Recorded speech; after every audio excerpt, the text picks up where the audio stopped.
Hi, and welcome back to your biology class.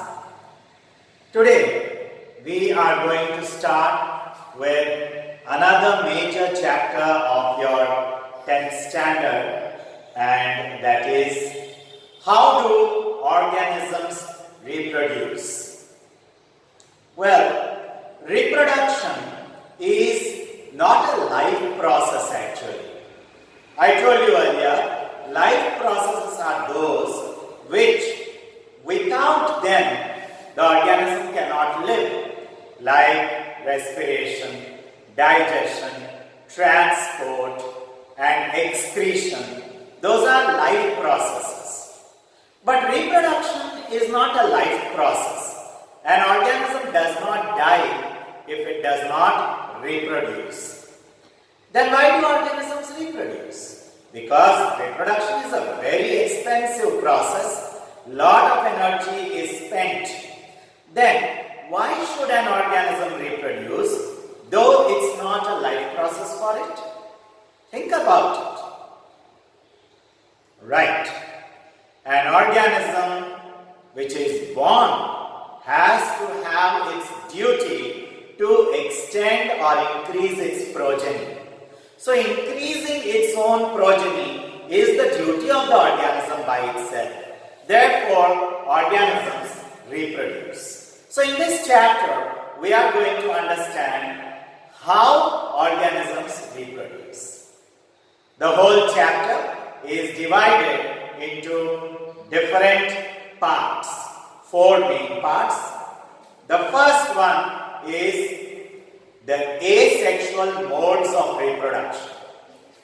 How some lower category animals and plants reproduce asexually without having any union of male and female member of the organism.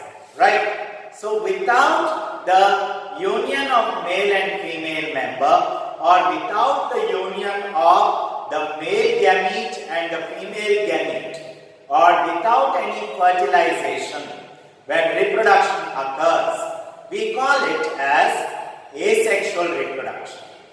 There are 6 different types of asexual reproductions and we will be learning them properly with appropriate examples in this chapter. The second part of the chapter is sexual reproduction in plants.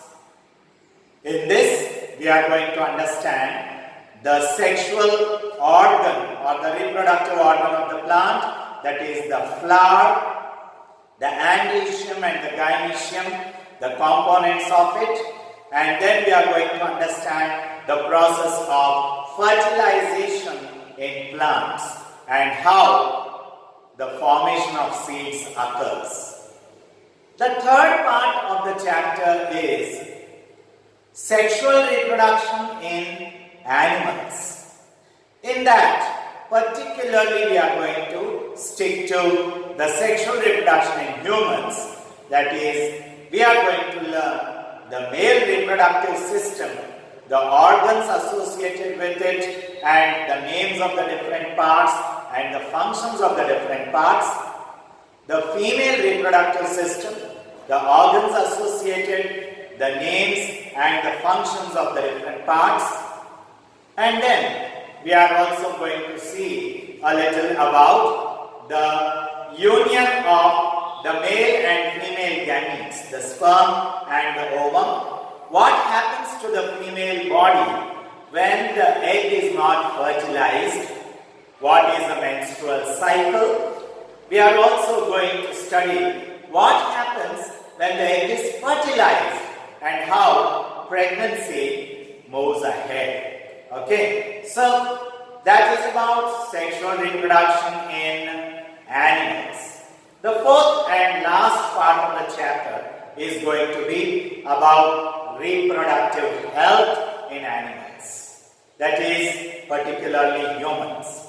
Reproductive health in the sense we are going to learn about certain acceptable habits in sexual reproduction and certain unacceptable habits. we are going to understand about the sexually transmitted diseases like AIDS and gonorrhea, why they occur and how you can prevent them. And as part of reproductive health, we are also going to understand the methods of curtailing reproduction, how you can avoid unwanted pregnancies, the various methods, the physical barriers or the surgical methods to avoid pregnancy. So all these things we are going to learn in this chapter. How do organisms reproduce? The 4 parts once again. Asexual reproduction methods, sexual reproduction in plants, sexual reproduction in animals, and reproductive health.